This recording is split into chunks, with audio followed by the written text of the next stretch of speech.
Dostlar, hər birinizi salamlayıram, hər birinizə xoş gün arzu edirəm. Fudu Futbol kanalına xoş gəlmisiniz. Bugün biz Barcelonadan danışacağıq, Lewandowski'dən danışacağıq, Real Madridin potensial baş məşqçisindən danışacağıq və ən əsas məsələ Florentino Perezin Barcelona'ya dediyi sözlər haqqında danışacağıq. La Liga 37-ci tur komandamız öz doğma meydanında Real Betis'i qəbul edirdi və bu maç bizim üçün bir o qədər də önəmli deyildi, amma bu oyuna baxmağımız üçün bir səbəb var idi. Bu səbəb isə Robert Lewandowski idi. Bildiyiniz kimi Robert Lewandowski Barcelona karyerasına sonlandırır və Barcelona'dan ayrılır. Bu haqda az sonra danışacağım, öz fikirlərimi bildirəcəm. Amma onu bildirmək istəyirəm ki, təəssüflər olsun ki, Barcelona və Flick bu mövsüm 100 xal səddinə çata bilmədi. Komandamız 36-cı turda səfərdə Alavesə 0-1 hesabı ilə məğlub olmuşdu. Bu oyun haqqında çox danışmadım, ümumiyyətlə video gəlmədi. Dedim ki, elə Betislə oyundan sonra hər şey haqqında danışaram, öz fikirlərimi bildirərəm. Ona görə başlayaq. Robert Lewandowski açıqlama verdi ki, bu mövsümün sonunda komandadan ayrılacaq və Real Betislə oyun Lewandowski'nin Camp Nou-da keçirəcəyi son oyun idi. Təəssüflər olsun ki, Robert Lewandowski bu oyunda qol vura bilmədi. Amma komanda yoldaşları başda Rafinha olmaqla ona gözəl bir hədiyyə edərək qalib gəldilər və onu çox gözəl şəkildə yola saldılar.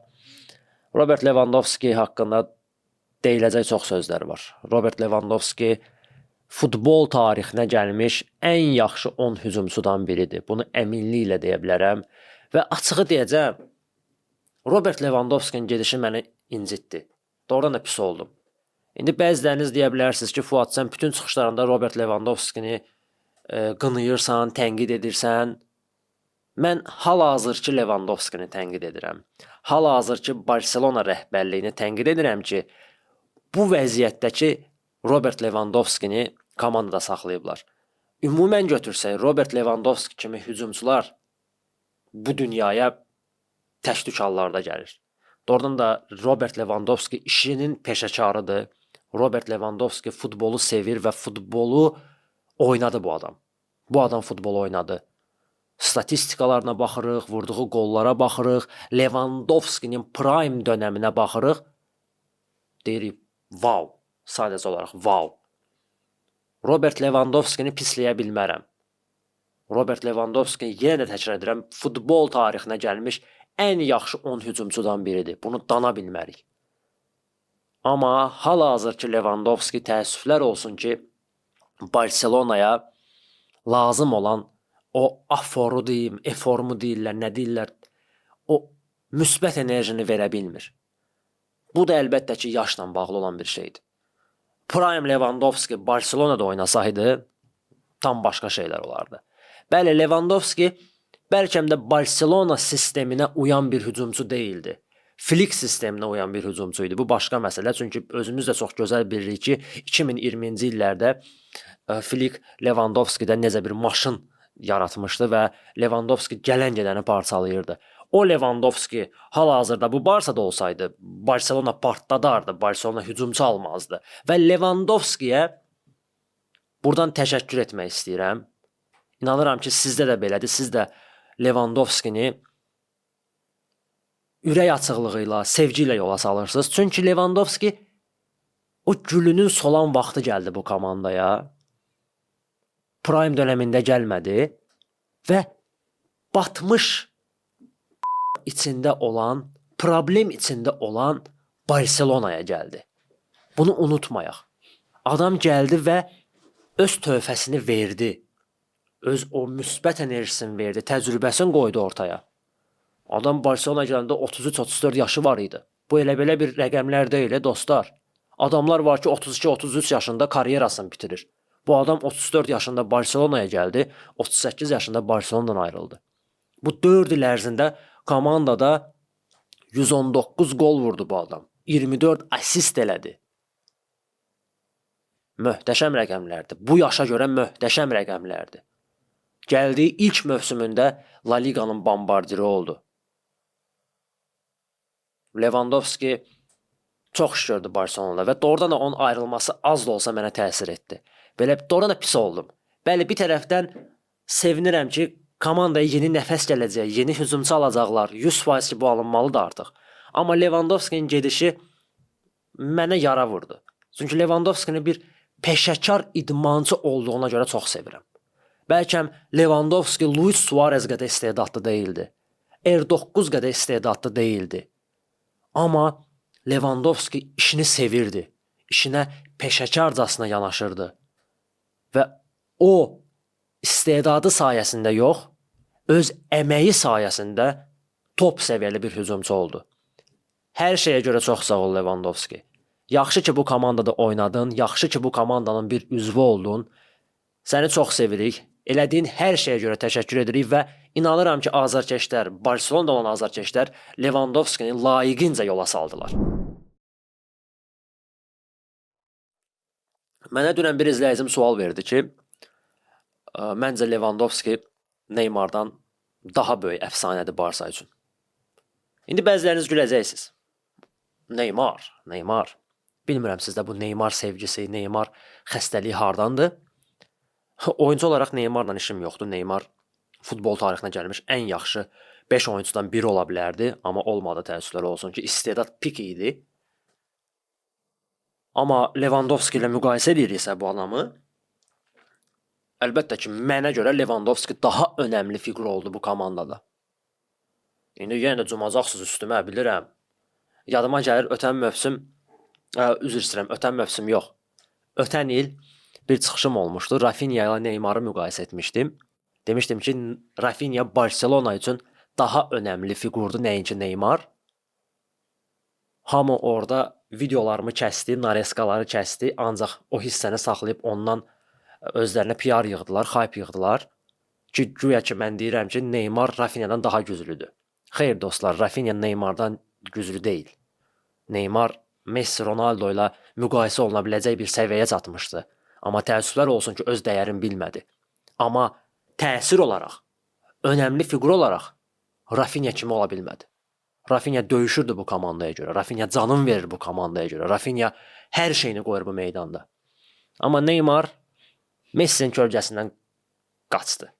Mən Messi'nin kölgəsində qalmaq istəmirəm. Allah bilir, Neymar o kölgədən qorxmasaydı nələr baş verərdi. Gəldik Lewandowski'yə. Lewandowski, yenə də təkrar edirəm, problemli Barcelona'ya gəldi. Lewandowski heç bir ümid kəsb etməyən Barcelona'ya gəldi və bu komanda da 7 titul qazandı. Və bir əfsanə olaraq bu komandadan ayrıldı. Biri var, problemli komandaya gəlib o komandada nəsə işlər görəsən. Biri var, öz problemlərinə görə, öz istəklərinə görə komandanı qoyub gedəsən.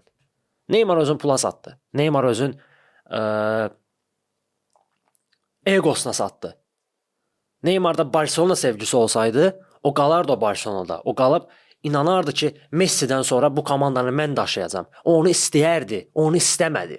Və ona görə də Neymar mənə görə heç vaxt Barcelona əfsanəsi olmayacaq.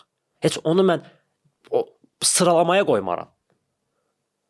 Ona görə hal-hazırki günümdə Lewandowski daha çox əfsanədir nəinki Neymar. Hətta Rafinha belə onlardan böyük bir əfsanədir Barsa üçün. Bu klubu sevən, bu kluba canın verən oyuncu hər addımında görsənir. Neymar bunu görsə də bilmədi. PSG ilə oyundan sonra küslü getdi ki, Messi'yə daha çox fokuslandılar. Bu Messi'dir. Hər şeydən Messi'yə çox fokuslanacaqlar. Sən bunu qəbullanmalıydın. Sən heç vaxt Messi'ni vura bilməzdin. Bu mümkün deyil. Sən yeni Messi ola bilməzdin. Amma möhtəşəm bir Neymar ola bilərdin. Ola bilmədi. Barcelona Betis oyunu haqqında çox danışmaq istəmirəm. Rafinha'nın gözəl cərimə zərbəsindən qolu oldu. Daha sonra Rafinha Bellerinin asistindən sonra dubl etdi. Bellerin bu mövsüm konkret olaraq Barcelona'ya işlədi. Adam Real Madridlə oyunda qol vurdu. Demək olar Real Madridi çempionluqdan etdi. Barsa ilə oyunda asist etdi Rafinha'ya.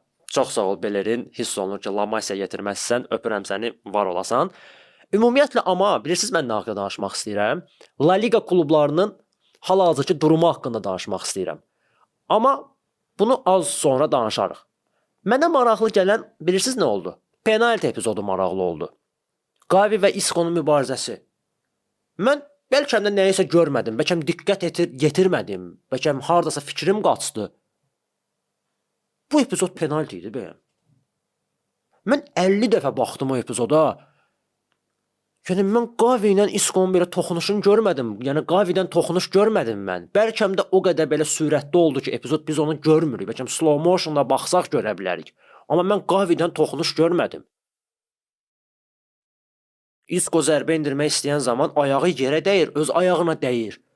Yəni mənə görə bu penalti epizodu deyildi. Və hakim vara baxandan sonra penalti verir. Hətta Flick orada belə gülürdü. Flick ürəyi getmişdi ki, başa düşmədim. What the f*** mən, yəni bu nədir belə? Sən buna penalti verirsən bəyəm? Belə bir şey olar. Bilmirəm, bəlkə nəsə gözümüzdən qaçdı. Sonra bir adam Negreiranı üzümüzə vurur. Amma elə həmən gün Sevilla ilə oyunda vurduğu qol haqqında danışan yoxdur. Real Madridin vurduğu qol haqqında danışmaq istəyirəm. Mbappe müdafiəçinin sifətini dağıdır, topu ötürür Vinicius'a və qol olur. İndi hamı deyəcək, oyun epizodudur, futbol toxunuşlardan ibarətdir. Elə toxunuş olur, adamın çənəsi dağıldı. Anlaya bilmirəm. O qolu necə saydılar, nəyə görə sayıldı, mən hələ də anlaya bilmirəm.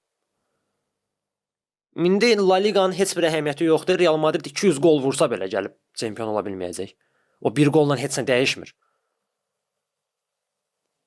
Sözüm yoxdur. No comment. La Liga klubları haqqında danışmaq istəyirəm. Bildiyiniz kimi La Liga'dan gələn mövsüm babat sayda klub İspanları Avrokuboklara təmsil edəcək. Real Sociedad'ı olsun, Barcelona'sı, Real Madrid'i, Atletico'su, Villarreal'ı bunlar şablondur. Nə bilim, Betis'in özü olsun, başqa klublar mübarizə aparır, Getafe'si olsun. Bir sual verirəm. Yəni mən özüm İspaniya futbolunun aşiqiyəm və İspaniya futbolunun inkişafını həmişə istəmişəm. İndi Barcelona, Real'ı ya da Atletico'nu qoyuram bir kənara. Bu üç klubu qoyduq bir kənara. Yəni bu klublar az da olsa İspaniyanı layiqincə təmsil edirlər. İndi son illərdə düşüşlər olub. Bu normaldır, düzələcək. Amma İspaniyanın ortabab komandaları biabırçı vəziyyətdədirlər. Biabırçı vəziyyətdədirlər. Villarreal Çempionlar Liqasına gedəcək yenə də. Gördük də bu mövsüm Villarreal neynədi? Sonuncu yer oldu liqa mərhələsində. Villarreal sonuncu yer oldu. Bu bilirsiniz nə deməkdir? Bu İspaniya futboluna təhqirdir.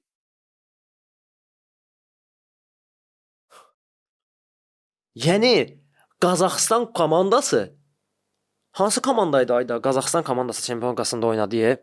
Adı yadımdan çıxdı. Nəysə yazarsınız şərhlərdə. O belə Villarrealdan yuxarıda oldu. Yəni bu komandalar gəlib İspaniyanı Avropa arenasında təmsil edəcək. Dünən Barcelona Real Betis oynayır. Oyuna baxıram. Yəni Barcelona oynamaya Real Betis'i döyür də. Yəni istəsə 5-6 vurar da bu komandaya. Amma Betis'dən bir oyun görmürəm, maraqlı bir şey görmürəm. Bu Betis gedib düşsə Arsenal'ın, PSG-nin, nə bilim Bayern'in əlinə, onlar da Barça kimi şey olmayacaq, yüngül oynamayacaq bunlarla. Acamayacaqlar, yəni vurub şəpləyəcəklər tap-patap. Yəni hal-hazırda İspaniyada ortabab klublar bərbad səviyyədədirlər. Və bunun başlıca səbəbi Tebas'dır. Tebas'ın yeritdiyi strategiyadır. Tebas'ın yeritdiyi o iğrənc qanunlardır, maaş limitidir, nə bilim başqa qanunlardır, bir üstəgəl bir qaydasıdır. Orta klublar normal oyuncu transfer edə bilmirlər maaş limitinə görə. Cəhənnəmi orta klublar Barcelona edə bilmir. Top klubumuza bax bizim. Tebas İspaniya futbolunu məhvə aparır. Məhvə aparır və İspaniya futbolunun axırı yaxşı yerə getmir. Qabaq İspaniyanın ortabab klubları hegemonluq eləyirdi Avropa arenasında.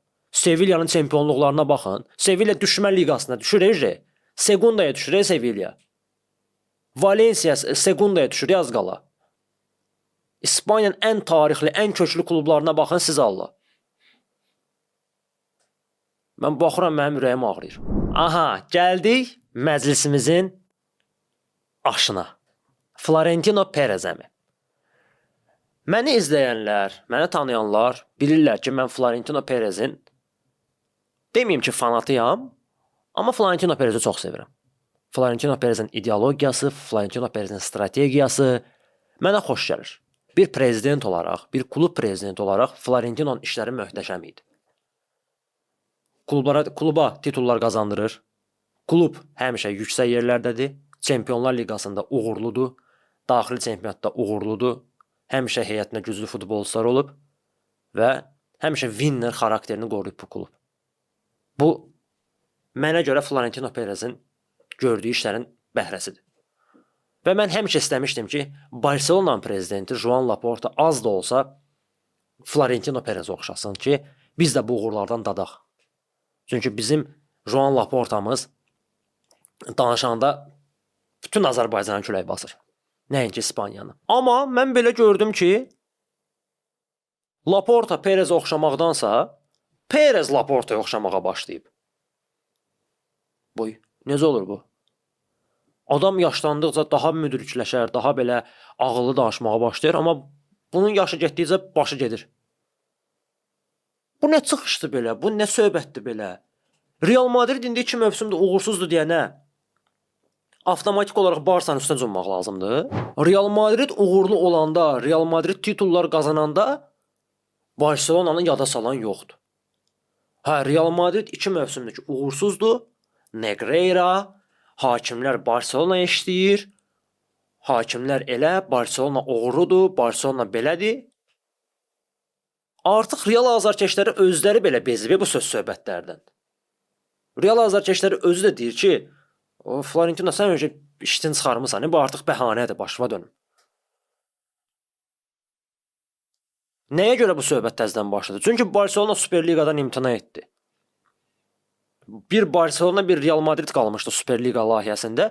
Barcelona atqaz elədi. Gördü heç kim qalmır. Dedim mən də çıxıram. Qardaş, 2 nəfərə futbol oynayacağıq biz burada. Alınmır da bizi sındırdılar, alınmır. Və indi Florentino Abijini qalıb, başlayır belə-belə atmacalar atmağa. 7 La Liqamızı oğurlayıblar bizim. Hansı La Liqadan söhbət gedir Florentino Perez? Real azarkeşləri gəlin biraz obyektiv olağında, oturağın fikirləşəyin. Baxağın oyunlara. O Barcelona'ya hakim köməyi lazım idi.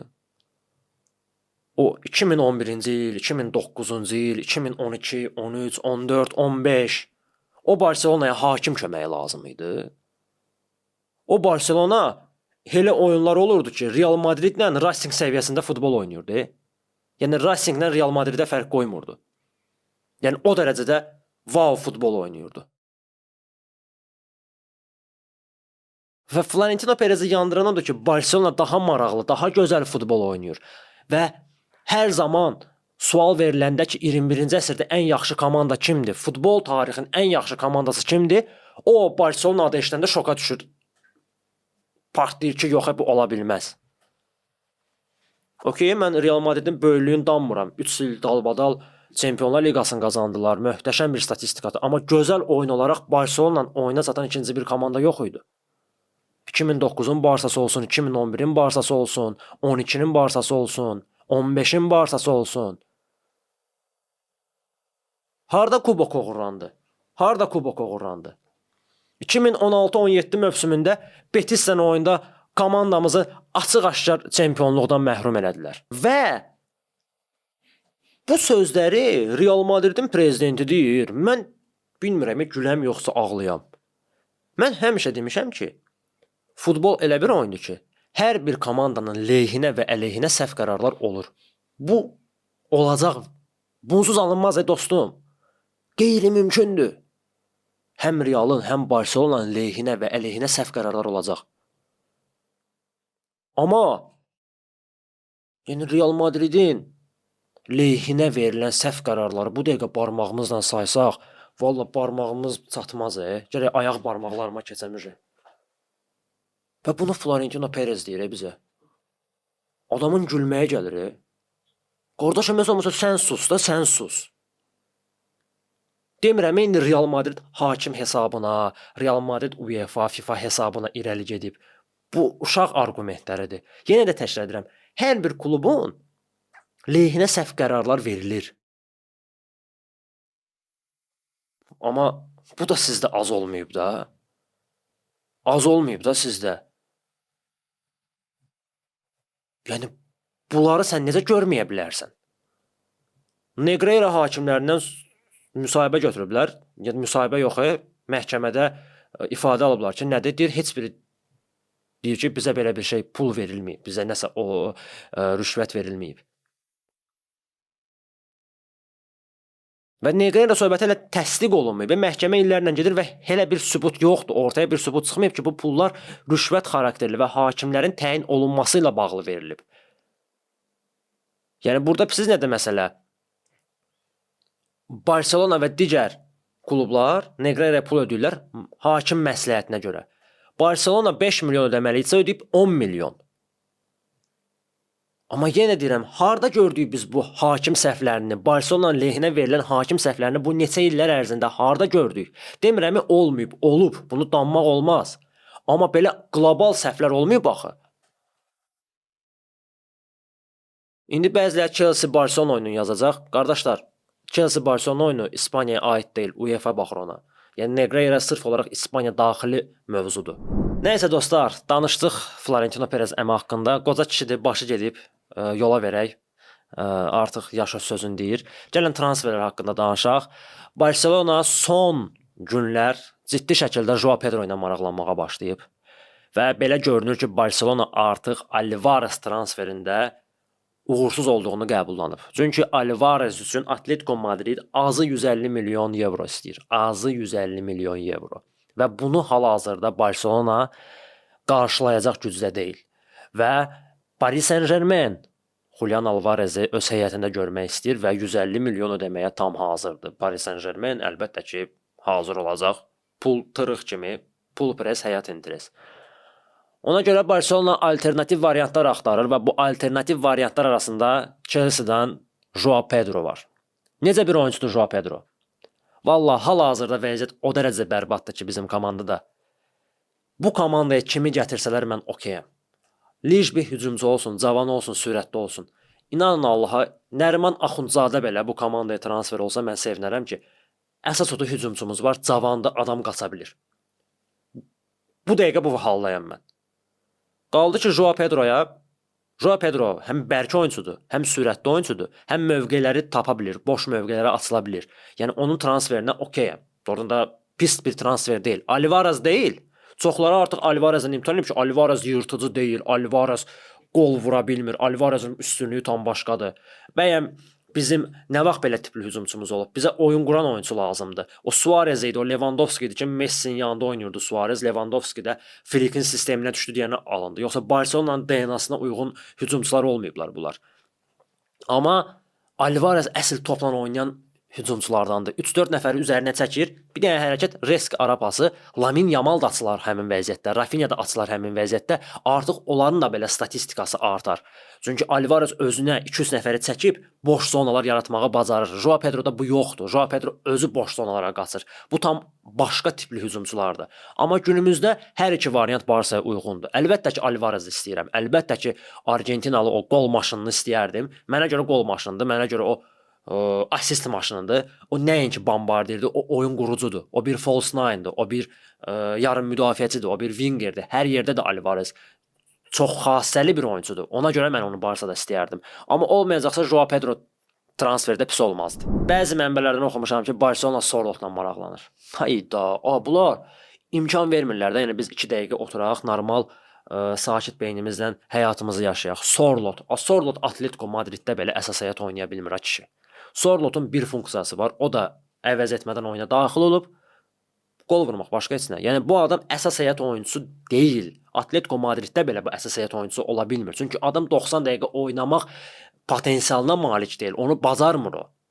Və Barcelonada belə tiran tipli hücumçular uğurlu olmur. Biz bunu Luke de Jong'dan götürə bilərik. Luke de Jong gəldi Barcelonada hansı funksiyanı daşıdı? Eynən gəldi 90 plusda qol vur, 89-cu dəqiqədə qol vur, 95-ci dəqiqədə qol vur, 97-də qol vur. Ancaq Navesə son saniyələrdə son ümid kimi qoyurlar onu şlaqban kimi ora nəsə eləsin. Sorlotun ən böyük üstünlüyü ikinci mərtəbədə yaxşı oynamasıdır, bir də topu özündə yaxşı saxlamasıdır, öz cüssəsi hesabına. Yekədir, iridir, top gəlir, yəni ikili mübarizələrdə, yəni bu adam canavardır. Amma sürət yox, texnika yox, futbol IQ-su yox. Mən bunu Barselonada harda oynadacam, hansı məntiqlə oynadacam? Yəni Lewandowski qalsa ondan 1000 dəfə yaxşıdır. Bilmirəm fikir vermisiniz yoxsa yox. Son illərdə yay aylarında transfer pəncərəsində Barselonada sürpriz ayrılıqlar olur. Ötən mövsüm Inigo Martinez, ondan əvvəlki mövsüm İlkay Gündoğan komandadan ayrıldı. Sonra birdən-birə Messi ayrılmışdı. Nə bilim, Hokka da, yəni aləm dəyər bir-birinə və deyilənlərə görə bu mövsümdə, yəni bu yayda istisna olmayacaq komandadan sürpriz bir oyuncu ayrılacaq. Burada mənim 2-1 namizədim var, 2 namizədim var. Bu Frenkie de Jong və Koundé'dir. Frenkie de Jong'un ayrılığını gözləyirəm və böyük ehtimalla o Paris Saint-Germainə gedəcək, çünki Luis Enrique dirənib ona görə. Demirəm ki, indi Frenkie de Jong artıq oradadır. Sadəcə olaraq belə bir hissiyatım var ki, sürpriz bir ayrılıq olacaq. Yəni də bu maaş söhbətləri, ayda biz oyunçunu qeyddən keçirə bilmirik, təcili kimsə ayrılmalıdır. Kimsə satılacaq ki, kimsə qeydiyyatdan keçsin.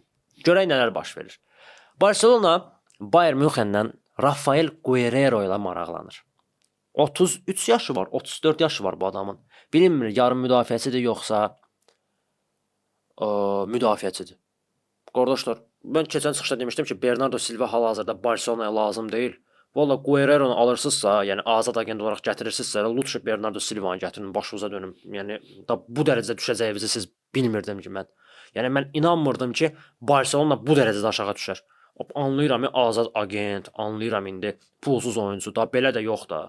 İndi bəziləri elə düşünür ki, mən Bernardo Silva-nı pisləyirdim. Bernardo Silva bilsən kimdir, o nələr qazanıb, necə bir oyuncu olub. Qardaşım, keçmiş mənə maraqlı deyil, mənə indiki maraqlıdır. O City-də nəyə görə qalmır? Çünki ambisiyaları aşağı düşüb. Məqsədləri tam başqadır. Artıq pikin görüb, artıq pik səviyyədə olub və pikdən aşağı düşməyə başlayır. Yəni yaş artdıqca aşağı düşməyə başlayır. Məqsədlər, o oyunda qoyduğu efor azalmağa başlayır. Yəni artıq 5 il əvvəlki Bernardo Silva deyil. Bu məntiqlə R9-u bu dəqiqə komandaya gətirsək, hamımız deyəcəksiniz ki, gəlsin R9. R9 kimi hücumçu bilsən kimdir? Amma istəmərsiniz axı, deyəcəksiniz ki, adam qozalıb futbolu bitirib. Yəni bu da eyni şeydir də. R9-un adı qalıb. R9 vaxtı ikən oynayıb. Amma indiki R9 gəlib heç nə edə bilməz o meydanda. Ad sənə kömək eləmir. Keçmişdə qazandıqlarını sənə indiki günümüzdə kömək eləmir. Və Rafael Guerreiro kimi oyuncuları, Bernardo Silva kimi oyuncuları gətirmək məntiqsizdir. Onların məqsədləri yoxdur, ambisiyaları yoxdur. Bizə ambisiyası olan oyuncu lazımdır. Tox olan yox, gözü az olan oyuncu lazımdır. Bunların gözü azdır. Nəysə dostlar, məndən bu qədər öz fikirlərimi bildirdim. Ürəyimi boşaltdım. Ümidvaram ki, videonu bəyənəcəksiniz. Bəyənəcəksinizsə mütləq şəkildə like qoyub şərh yazmağı unutmayın, paylaşmağı unutmayın. Lewandowski haqqında danışdıq, Florentino Perez haqqında danışdıq, Barcelona haqqında danışdıq. Heç nə. Növbəti görüşlərədək Lewandowskiyə bir daha təşəkkür etmək istəyirəm. Ümidvaram ki, siz də Lewandowskiyə təşəkkür edəcəksiniz şərhlərdə. Lewandowski çox şey etdi bu komanda üçün. Yaxşı ki var, yaxşı ki öz əməyin, yaxşı öz gücün bu komanda sərf etdi. Belə dostlar, yaxşı ki siz də varsınız. Siz olmasaydınız, mən də olmazdım burada. Hər birinizi öpürəm. Viska Barsa, Viska Mikrorayon.